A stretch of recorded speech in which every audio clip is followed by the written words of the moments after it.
नमस्कार, SN today की खास प्रस्तुति हलचल कार्यक्रम में आपका स्वागत है। करते हैं शुरुआत आज के कार्यक्रम की। चूरू का राजकीय भर्ती अस्पताल बायो वेस्ट का निस्तारण करने में असफल साबित हो रहा है। यहाँ खुले में बायो वेस्ट फेंककर संक्रमण को फैलने का न्योता दिया जा रहा है। नेशनल ग्रीन ट्रिब्यूनल यानी एनजीटी के आदेशों की खुलेआम अवहेलना करते हुए अस्पताल के सामने मुख्य रास्ते पर बायो वेस्ट डाला जा रहा है। अस्पताल पहुंचने वाले रोगी व उनके परिजनों को ही नहीं बल्कि अस्पताल के बाहर चाय की थड़ियों पर बैठने वाले लोग भी इससे परेशान हो चुके हैं। एनजीटी का स्पष्ट निर्देश है कि बायो वेस्ट को न तो खुले फेंका जा सकता है और न ही जलाया जा सकता है। इस संबंध में मेडिकल कॉलेज के प्रिंसिपल डॉक्टर एम पुकार ने बताया कि पुराने मामले की जांच कर संबंधित ठेकेदार या सफाई कर्मी के खिलाफ सख्त कार्रवाई की जाएगी। चूरू जिले के दूधवा खारा थाना पुलिस ने मिलावटी डीजल बेचने के आरोप में एक व्यक्ति को गिरफ्तार कर आरोपी के कब्जे से 14 ड्रम मिलावटी डीजल भी बरामद किया है। दूधवा खारा पुलिस ने गश्त के दौरान लादड़िया बस स्टैंड के पास यह कार्रवाई की। सीओ सिटी ममता सारस्वत ने शनिवार को बताया कि ड्रम में 2186 लीटर मिलावटी डीजल भरा हुआ था। पुलिस ने मौके से बलरामपुरा उत्तर प्रदेश निवासी ओमकार ब्राह्मण उम्र 55 साल को गिरफ्तार कर लिया। दूधवा खारा पुलिस ने आरोपी को चूरू के कोर्ट में पेश किया, जहां से आरोपी को 3 दिन के पुलिस रिमांड पर भेज दिया गया है। प्रारंभिक पूछताछ में सामने आया कि आरोपी ने 20 दिन पहले अवैध डीजल का यह काम शुरू किया था। आरोपी हरियाणा से थोड़ी थोड़ी मात्रा में डीजल लाकर एकत्रित करता था। डीजल में कोई केमिकल मिलाता था। इसके बाद कोई अवैध रूप से वाहन चालकों को बेचता था।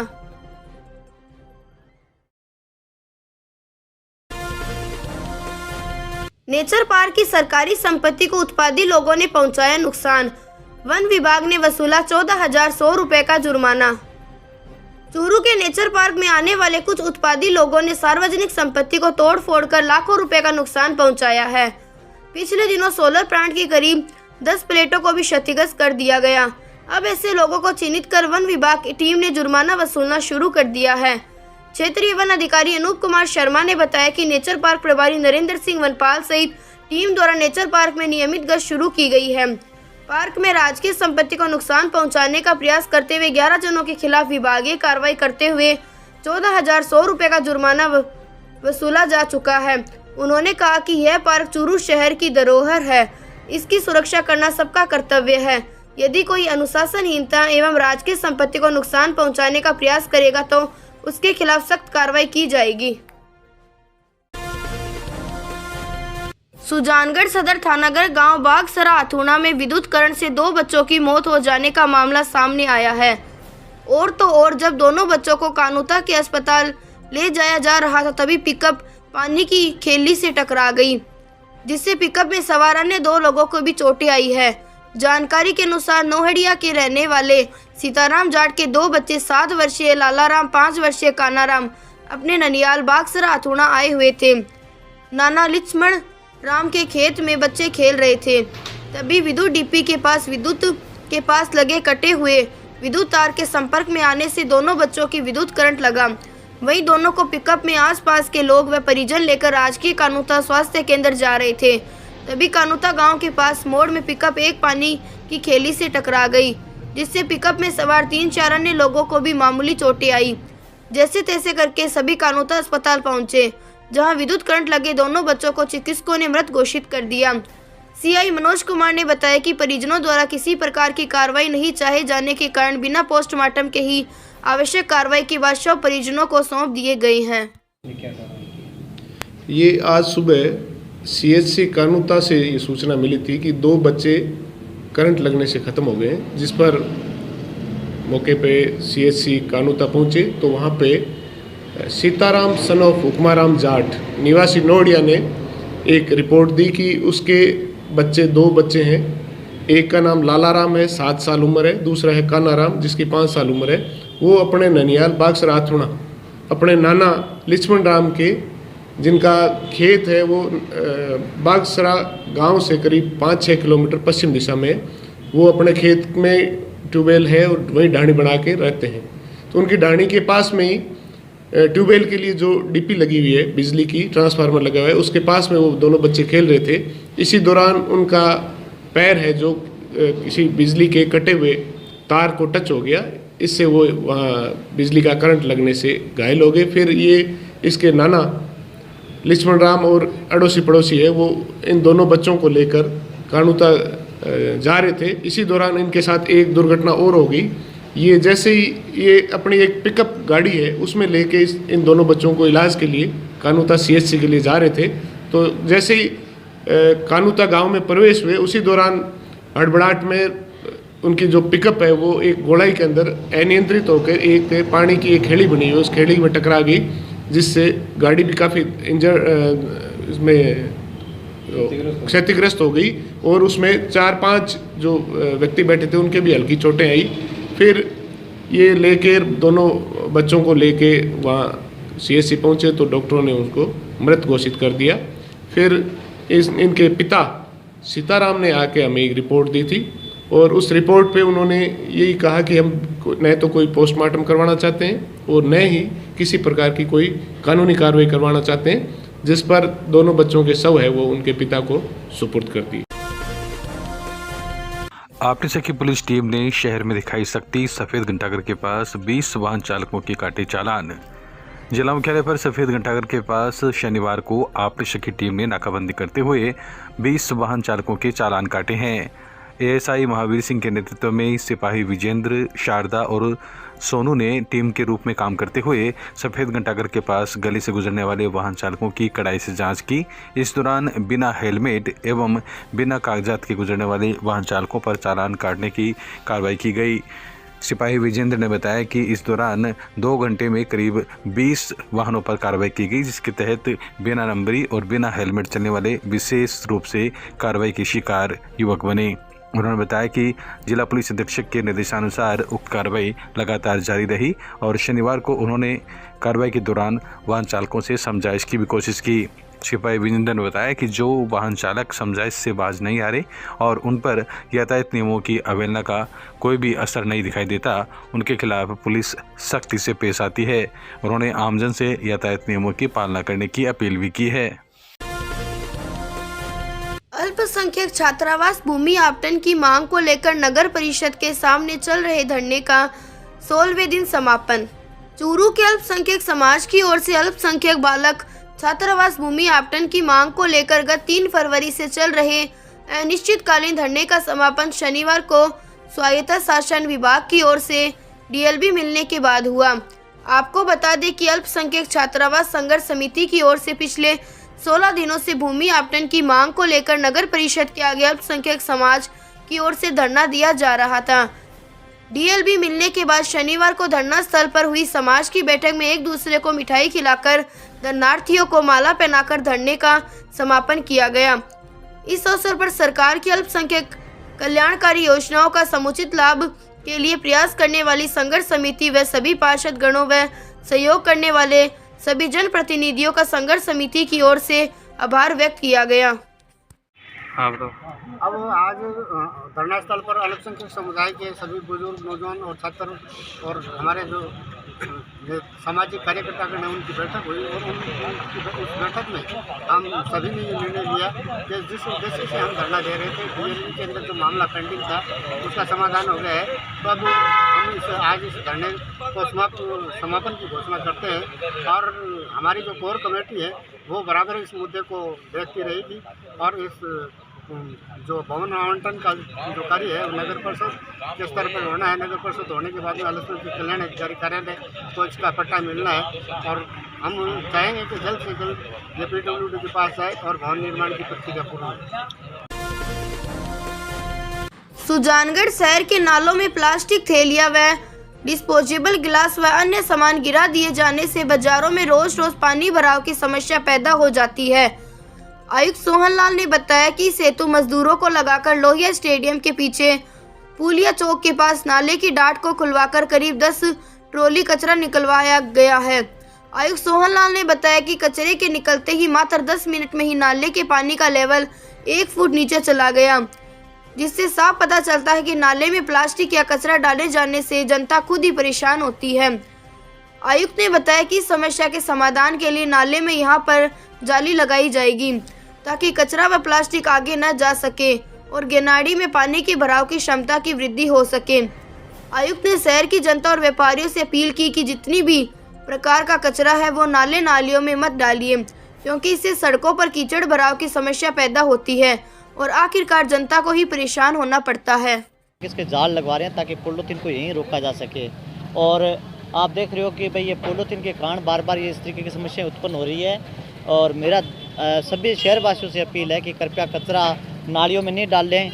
मोहल्ले वालों को भी पाबंद किया गया है ताकि वो कचरा नहीं डालें और अपन सब मिलकर ही इस समस्या से निजात दिला सकते हैं। हमारी टीम आप देख रहे हो कि कम से कम 10 ट्राली इतनी सी दूरी में निकलता है कचरा, तो वो कचरा पॉलीथीन प्लास्टिक डिस्पोजल जो हम लोग अमूमन शादी घर में फंक्शन होता है वो नालियों में डाल देते हैं और वो बहकर ऐसी स्थितियाँ पैदा करता है। हमने 200 ट्राली इधर गिनाने से निकाली। उसका कारण भी आप देख रहे हो कि गिनाने के अंदर अभी भी कम से कम 2-3 हज़ार ट्रैक्टर ट्राली अगर मान लो पॉलीथीन निकाली जाए तो कम है।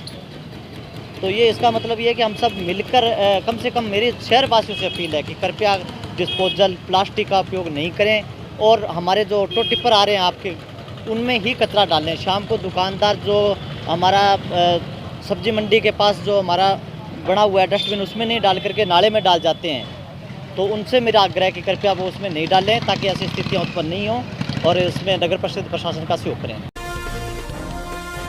राजकीय लोहिया महाविद्यालय में राजस्थान साइंस लिटरेचर फेस्टिवल का हुआ समापन। प्रतिभागियों को किया गया सम्मानित।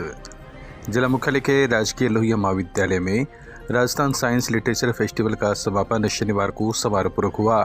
3 दिवसीय आयोजन में विविध प्रतियोगिताओं का आयोजन किया गया। इस दौरान प्रतिभागियों को सम्मानित भी किया गया। प्राचार्य प्रोफेसर दिलीप सिंह पूनिया ने बताया कि प्रथम, द्वितीय और तृतीय स्थान पर रहे सभी प्रतिभागियों को सम्मानित किया गया। इसके अलावा जो भी प्रतिभागी थे उनको सहभागिता का प्रमाण पत्र दिया गया। आपको बता दें, विज्ञान एवं प्रौद्योगिकी विभाग और लोहिया कॉलेज चूरू के संयुक्त तत्वावधान में राजस्थान साइंस लिटरेचर फेस्टिवल का 3 दिवसीय आयोजन जारी था। डॉक्टर केसी सोनी ने बताया कि शनिवार को अंतिम दिन कार्टून पर व्याख्यानमाला आयोजित की गई, जिसमें शहर के शिक्षाविद एवं प्रमुख कार्टूनिस्ट मुकुल भाटी ने छात्र छात्राओं को विविध कार्टून बनाने सिखाए और अपना व्याख्यान दिया। इस अवसर पर उन्होंने बताया कि 4 प्रतियोगिताओं में 12 विजेताओं को आज पुरस्कृत किया गया है। इसके अलावा सभी को सांत्वना पुरस्कार के रूप में सहभागिता का प्रमाण पत्र भी दिया गया। प्राचार्य दिलीप सिंह पूनिया ने अपने संबोधन में कहा कि इस तरह के लिटरेचर फेस्टिवल से व्यक्तित्व में निखार लाने तथा उनको भविष्य में काम के लिए अवसर प्रदान करने का मौका प्रदान किया गया है और निश्चित रूप से इस तरह का लिटरेचर फेस्टिवल छात्र छात्राओं के लिए काफ़ी मददगार साबित होगा। इस दौरान कॉलेज के स्टाफ सदस्य एवं छात्र छात्राएं मौजूद रहे। राजस्थान लिटरेचर फेस्टिवल का आयोजन department of science and technology और लोहिया कॉलेज चूरू के तत्वाधान में आयोजित किया गया। ये 3 दिवसीय प्रोग्राम था जिसमें विभिन्न प्रतियोगिताएं और विभिन्न प्रकार की व्याख्यानमालाओं का आयोजन किया गया। प्रतियोगिताओं में वाद विवाद प्रतियोगिता, स्लोगन प्रतियोगिता, निबंध प्रतियोगिता और कॉलेज के कैंपस का एक लघु चलचित्र बनाने की प्रतियोगिता आयोजित की गई। व्याख्यानमालाओं में राइटिंग स्किल्स प्रोग्राम में स्कॉलरशिप और फेलोशिप प्रोग्राम पे 3 व्याख्यान आयोजित किए गए। आज समापन सत्र है और समापन सत्र में कार्टून कैसे बनाएं, इस पर हमारे चूरू जिले के जाने माने कार्टूनिस्ट मुकुल जी भाटी वो बच्चों से रूबरू करेंगे और बोर्ड टीचिंग के द्वारा चॉक एंड टॉक मेथड के द्वारा कार्टून कैसे बनाएं उस पर हमारे बच्चों को वो प्रेरित करेंगे, प्रेरित करेंगे। और ये चूँकि ये पहला प्रोग्राम था और कुछ कोरोना का काल भी रहा, लेकिन फिर भी प्रतिभागियों की संख्या इसमें काफ़ी अच्छी रही। पीपल यूनिटी संस्थान के सदस्यों ने 14 वर्षीय कोटा की बालिका को दी श्रद्धांजलि। आरोपी की गिरफ्तारी की मांग रखी। पीपल यूनिटी संस्थान की ओर से शनिवार को शहर के जीके मॉल में आयोजित एक कार्यक्रम में कोटा की 14 वर्षीय नाबालिग बालिका की मौत मामले में उसको श्रद्धांजलि दी गई। संस्थान के अध्यक्ष रघुनाथ खेमका ने बताया कि राज्य सरकार, पुलिस प्रशासन एवं वरिष्ठ अधिकारियों से उनकी पुरजोर मांग है कि इस मामले में दोषी को शीघ्र दंड दिया जाए तथा पीड़ित परिवार को हर संभव सहायता की जाए। इस दौरान सर्व समाज के इंजीनियर सुरेश शर्मा, राकेश सारण, सतपीर बेनीवाल, अजय भालेरीवाला, महमूद खान मोयल, मुकेश शर्मा सहित अन्य उपस्थित रहे। रघुनाथ खेमका ने बताया कि 13 फरवरी को 9वीं कक्षा की छात्रा अपने ट्यूशन टीचर गौरव जैन के घर पढ़ने गई थी, जिसके बाद टीचर के घर से छात्रा का मृत शव मिला और आरोपी शिक्षक फरार हो गया, जिसके बाद पुलिस ने आरोपी को गिरफ्तार नहीं किया है। ऐसे में आरोपी को भी गिरफ्तार किया जाए। रतनगढ़ में राज्य भारत स्काउट व गाइड स्थानीय संघ रतनगढ़ की कार्य समिति की बैठक संचयालाल बेद राजकीय बालिका उमा विद्यालय में कार्यकारिणी सदस्य कुलदीप व्यास की अध्यक्षता में आयोजित की गई। बैठक में प्रार्थना व्यक्तिगत परिचय पश्चात प्रधानाचार्य दिनेश लाटा ने शाब्दिक स्वागत व अभिनंदन किया। बैठक में सचिव नरेंद्र स्वामी ने गत बैठक की रिपोर्ट पढ़कर सुनाई। साथ ही द्वितीय तृतीय सोपान स्काउट गाइड प्रशिक्षण व शिविर जांच का प्रस्ताव सदन में रखा, जिस पर सर्वसम्मति से निर्णय लिया गया कि उक्त शिविर 28 फरवरी से 5 मार्च 2022 तक संकट मोचन बालाजी धाम सरदार सर रोड रतनगढ़ में आयोजित होगा, जिसमें अधिकतम विद्यालयों की सहभागिता, आवास, शौचालय, भोजन, शिविर शुल्क आदि के बारे में विस्तृत चर्चा कर निर्णय लिए गए। सचिव ने कार्य समिति के रिक्त पदों पर नियुक्ति के संदर्भ में प्रस्ताव रखा, जिसमें डॉक्टर चेतन चौहान प्रधानाचार्य राम उमा विद्यालय लाचड़ सर को कार्यकारिणी समिति का अध्यक्ष नियुक्त किया गया। अन्य एडीसी के रूप में प्रताप सिंह, लूणाराम तालनिया, विनोद कुमार जांगीर, देवाराम एवं श्रीमती गोपाल कंवर का सहायक जिला कमिश्नर के रूप में चयन किया गया। रतनगढ़ तालुका पर लोक अदालत का आयोजन होना है। इसी संबंध में तालुका विधिक सेवा समिति के अध्यक्ष कन्हैयालाल पारीक के निर्देशन में शनिवार को गांव बीरमसर की राजकीय स्कूल में जागरूकता रैली का आयोजन किया गया। रैली के माध्यम से विधिक साक्षरताएं, लोक अदालत के माध्यम से लंबित मामलों को राजीनामा के जरिए निस्तारण करने का संदेश दिया गया। तालुका सदस्य संतोष सिंदोरिया ने मास्क वितरण किए तथा बताया कि लोक अदालत के माध्यम से लंबित मामलों को सुलझाकर अपने धन व समय का बचाव करना चाहिए। वरिष्ठ अध्यापक भागीरथ सिंह ने कहा कि हिंदुस्तान में लोक अदालत से गरीब आदमी काफी फायदा हो रहा है। संस्था प्रधान मगरा राम बड़जाती ने कहा कि हर व्यक्ति को विधिक चेतना हो जाए तो झगड़ा होगा ही नहीं, इसलिए कानूनी चेतना हर व्यक्ति को करानी चाहिए ताकि सामान्य मामलों में अदालतों का कीमती समय बर्बाद ना हो।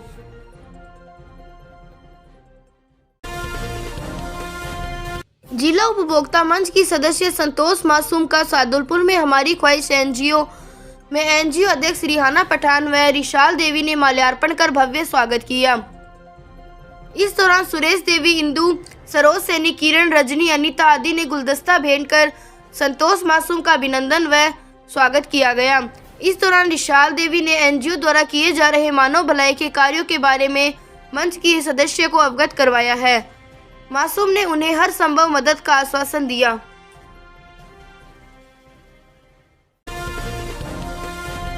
तारानगर के अंबेडकर युवा दल की प्रेरणा से मुस्कान प्रिंटिंग प्रेस के संचालक यूनुस खान ने एसबीआई बैंक की शाखा में शाखा प्रबंधक लीलूराम साहिल को संविधान निर्माता व भारत रत्न डॉक्टर भीमराव अंबेडकर की शानदार प्रतिमा भेंट की। उक्त प्रतिमा बैंक प्रबंधन के कार्यालय में लगाई गई। प्रिंटिंग प्रेस के संचालक ने बताया कि ऐसी प्रतिमा क्षेत्र के प्रत्येक कार्यालय में लगाई जाएगी।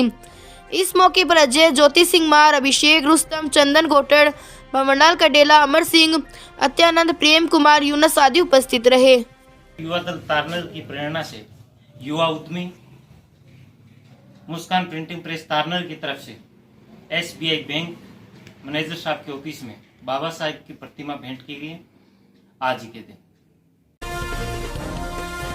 विज्ञान एवं प्रौद्योगिकी विभाग तथा राजकीय लोहिया महाविद्यालय के संयुक्त तत्वाधान में आयोजित राजस्थान साइंस लिटरेचर फेस्टिवल कार्यक्रम में महाविद्यालय स्तर पर विविध प्रतियोगिताओं का आयोजन किया गया, जिसमें चूरू बालिका महाविद्यालय की छात्राओं ने स्थान प्राप्त कर महाविद्यालय का गौरव बढ़ाया। कार्यक्रम में पर्यावरण संरक्षण में विज्ञान एवं तकनीकी की भूमिका विषय पर आयोजित वाद विवाद प्रतियोगिता में छात्रा ममता भार्गव ने प्रथम तथा आंचल शर्मा ने द्वितीय स्थान प्राप्त किया। पौराणिक साहित्य में विज्ञान एवं तकनीकी विषय पर आयोजित निबंध प्रतियोगिता में छात्रा भावना वर्मा ने प्रथम तथा मेरा विद्यालय और इसका वातावरण विषय पर लघु चलचित्र प्रतियोगिता में भावना अग्रवाल ने प्रथम तथा कृष्णा जाला ने तृतीय स्थान प्राप्त किया। छात्राओं के महाविद्यालय पहुंचने पर प्राचार्य डॉक्टर एलन आर्य तथा उप प्राचार्य आशा कोठारी ने हार्दिक बधाई एवं शुभकामनाएं दी। विजेता प्रतिभागियों को जयपुर में आयोजित राज्य स्तरीय कार्यक्रम में पुरस्कृत किया जाएगा। शहर के वार्ड नंबर 52 में सांसी समाज कल्याण भूमि में टिन शेड का हुआ लोकार्पण। सभापति पायल सैनी ने किया लोकार्पण। चूरू सभापति पायल सैनी ने शनिवार को शहर के वार्ड नंबर 52 में स्थित सांसी समाज कल्याण भूमि में टिन शेड का फीता काटकर लोकार्पण किया। इस दौरान उन्होंने वार्डवासियों की मांग पर कल्याण भूमि में इंटरलॉक सड़क निर्माण की घोषणा भी की। सभापति पायल सैनी ने कहा कि नगर परिषद का पूरा प्रशासन शहर के सभी 60 वार्डों के विकास के लिए संकल्पित है और जहां जिस वार्ड में जिस तरह की कमी सामने आएगी, प्रमुखता के आधार पर उन सभी कामों को कराने का उनका इरादा है। इस दौरान वार्ड पार्षद चंदा खटीक, गोकुल शर्मा, इस्माइल भाटी, अनीस, संजय भाटी, शाहिद खां, अजीज, वरिष्ठ नेता सीताराम सहित अनेक लोग उपस्थित थे। वार्ड के लोगों ने समाज के इस घोषणा को लेकर सभापति पायल सैनी का अभिनंदन एवं माल्यार्पण कर स्वागत किया। वहीं सभापति पायल सैनी ने स्थानीय महिलाओं के साथ फोटो खिंचवाते हुए उनसे मिलकर अपनी प्रसन्नता जताई। उन्होंने बताया कि शहर के सभी 60 वार्ड के नागरिक उनके लिए चाहते हैं और वो शहर की प्रथम नागरिक होने के नाते अपनी जिम्मेदारी का बखूबी निर्वहन कर रही है। शहर में शुरू हुई फागोत्सव की धूम। रघुनाथ जी के मंदिर में खूब जमा फागोत्सव। बसंत पंचमी के बाद अब जिले में फागोत्सव की धूम दिखाई देने लगी है। जिला मुख्यालय के रघुनाथ जी के मंदिर में फागोत्सव का आयोजन खूब जमा। श्री श्याम अखंड ज्योत पाठ समिति की द्वितीय फागोत्सव के तहत फाल्गुन लगते ही इस कार्यक्रम की शुरुआत की गई है, जिसके तहत सब्जी मंडी स्थित श्री रघुनाथ जी मंदिर में पुष्प वर्षा कर फागोत्सव का आनंद उठाया गया। समिति के सदस्यों ने बाबा श्याम को धमाल और भजनों से खूब रिझाया। मंडल के सदस्यों एवं पदाधिकारियों ने बताया कि फाल्गुन महीने को देखते हुए इस कार्यक्रम का आयोजन किया गया, जिसमें शहर की बड़ी संख्या में श्रद्धालुओं ने अपनी उपस्थिति दर्ज करवाई। वहीं इस दौरान कलाकारों ने धमाल एवं भजनों से शानदार प्रस्तुति देकर सभी को झूमने पर मजबूर कर दिया। रतननगर कस्बे में मनोज कुमार चुलेट कुमार की पुत्री दीक्षा को घोड़ी पर बैठाकर बनोरी धूमधाम से निकाली गई। चुलेट परिवार ने बेटी की बनोरी निकालकर बेटी बचाओ बेटी पढ़ाओ का संदेश दिया। राजकुमार चुलेट ने कहा कि सकारात्मक सोच व सामाजिक बदलाव करने की शुरुआत करनी चाहिए। बेटियों की बनोरी निकालकर बेटों के समान समझनी चाहिए। इस मौके पर विनोद चुलेट, प्रमोद शर्मा, चूरू केसरी के योगेश शर्मा, राजस्थानी कलाकार सुबोध शर्मा व बिट्टू आदि शामिल थे। सांड के गले में जेड़ी घुसाकर किया घायल। बिसाऊ पुलिस ने किया आरोपी के खिलाफ मुकदमा दर्ज। बिसाऊ इलाके के गांव कबीरसर के ग्रामीणों ने शनिवार को थाने में मुकदमा दर्ज करवाकर कुछ लोगों पर एक सांड को घायल करने का आरोप लगाया है। पुलिस के अनुसार गांव कबीरसर बास उत्तराधा निवासी संदीप जाट ने रिपोर्ट दी कि गांव का 3 वर्षीय सांड शुक्रवार को सार्वजनिक जोहड़ में चढ़ने के लिए गया था। सुबह करीब 7 बजे कुल्हरिया की ढाणी निवासी शीशराम, मुकेश जाट व घर की औरतों ने अपने खेत में सांड को घेर कर मारपीट की तथा सांड के गले में लोहे की जेड़ी घुसा दी। जेड़ी फंसी होने की हालत में सांड गांव के चौक में आया। तब ग्रामीणों ने सांड के गले से जेड़ी निकाली तथा इलाज किया। घटना को लेकर ग्रामीणों के एक प्रतिनिधि मंडल ने भी पुलिस को अलग से परिवार दिया है। सूचना पर पुलिस थाने के head constable Hazarilal police team के साथ मौके पर पहुंचे और घायल सांड का ग्रामीणों के सहयोग से इलाज करवाया। सर हमारे एक सांड है सार्वजनिक, वो सांड चरने तो निकलता ही है, उसको उस लोगों ने रोड के खेत में ले जाके और जेली के सिंगों से मारपीट की सारे घर वालों ने मिलके। हम वो उसके जेली है जो अंदर नाड़ के इतनी लगी हुई थी, पहले एक पीठ पर लगी हुई थी, फिर वो जेली अंदर ही घुसी हुई थी, 2 सिंगे अंदर घुस रहे थे और उस घुसे हुए सांड 8 बजे हमारे गांव के चौक में आ गया। हम सारे ग्रामीणों ने इकट्ठा होकर उसके रस्से से उसको पकड़ कर वो जेली निकाली। 2 आदमी ने खींच कर फिर उसके लीक के आधार के ऊपर उसके खोजू तक हम वहाँ ठेठ तक गए। वहाँ पर उसने वो गदम पट्टी उसको रोडेडा है, वो सारी परिस्थिति देख ली हमने। उसकी लाने के बाद में उसको गए, अब वो जा रहा तो कैसे होगा हमारा, तो बढ़ेगा खेत में ऐसे करेंगे, तो धमकी और दे रहा कि जान से मारेंगे, बढ़ेगा। अब बोलो वो कैसे, ये बात उसका नाम कैसे है। 2022 को जरिए टेलीफोन सूचना मिली कि कबीरसर बास उत्तराधा में एक सार्वजनिक सांड के जेड़े रोकती व उसके साथ मारपीट की गई, जिस पर मैं जाब्ते के वहाँ पहुँचा तो एक सांड के गले में लोहे के सिंगे रोपे हुए थे। ग्रामवासियों ने वीडियो दिखाया, वह बताया कि ये हमारे गांव के शीशराम व मुकेश कुमार ने सांड के साथ ये क्रूरता की है। जिस पर डॉक्टर को मौके पर बुलाकर मेडिकल करवाया गया, इलाज करवाया गया। बताया कि हम यहाँ रिपोर्ट लेंगे, हम थाने पर आकर रिपोर्ट पेश करेंगे। रामपुरा के राजकीय आयुर्वेदिक औषधालय में नेपाल प्रवासी ने किया 1.5 लाख रुपए का सहयोग। रामपुरा के सेठ सागरमल मणि देवी खेतान राजकीय आयुर्वेदिक औषधालय में नेपाल प्रवासी सेठ ताराचंद ने 1.5 लाख रुपए का सम्मान भेंट कर निर्माण कार्य करवाया है। रामपुरा के औषधालय प्रभारी डॉक्टर पवन कुमार शर्मा ने शनिवार को बताया कि कोरोना की दूसरी लहर में औषधालय से ग्राम पंचायत रामपुरा में काढ़ा पिलाने जैसे नवाचारों से भी एक नागरिक के कोरोना संक्रमित होने से प्रभावित होकर नेपाल प्रवासी सेठ ताराचंद खेतान ने 1.5 लाख से अधिक की राशि से निर्माण कार्य करवाते हुए 10 कुर्सी व मेन गेट को शीशे से सुसज्जित किया है। उन्होंने माता पिता की स्मृति में इससे पहले भी 35 लाख की लागत से औषधालय का भवन निर्मित कराकर आयुर्वेद विज्ञान को भवन व जमीन रजिस्ट्री सुधा सपुर्द किया है। आपको बता दें, आयुष्मान भारत योजना के तहत रामपुरा औषधालय को हेल्थ एंड वेलनेस सेंटर बनाया गया है, जहां योग प्रशिक्षकों मुकेश कुमार व बेबी कंवर द्वारा नियमित योग सत्र आयोजित करवाए जाते हैं। रतनगढ़ के राजकीय अस्पताल में भारतीय समाज सेवी संगठन द ईगल फाउंडेशन के संयुक्त तत्वाधान में फाउंडेशन के जिला अध्यक्ष सुभाष सोनी के जन्मदिन पर रक्तदान शिविर लगा।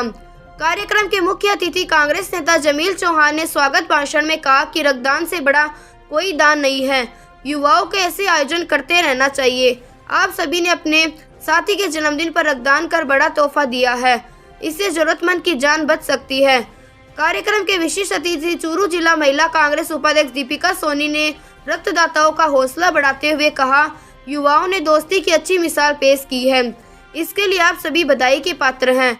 इस अवसर पर पार्षद मुख्तियार खान, पार्षद क्यूम गोरी, मोहसिन खान, इकबाल खान का स्वागत श्याम सुंदर सोनी, गिरधारीलाल सोनी, धर्मपाल सोनी, हरिराम कडेल, संतोष देवी, सरोज देवी, अर्चना सोनी ने किया।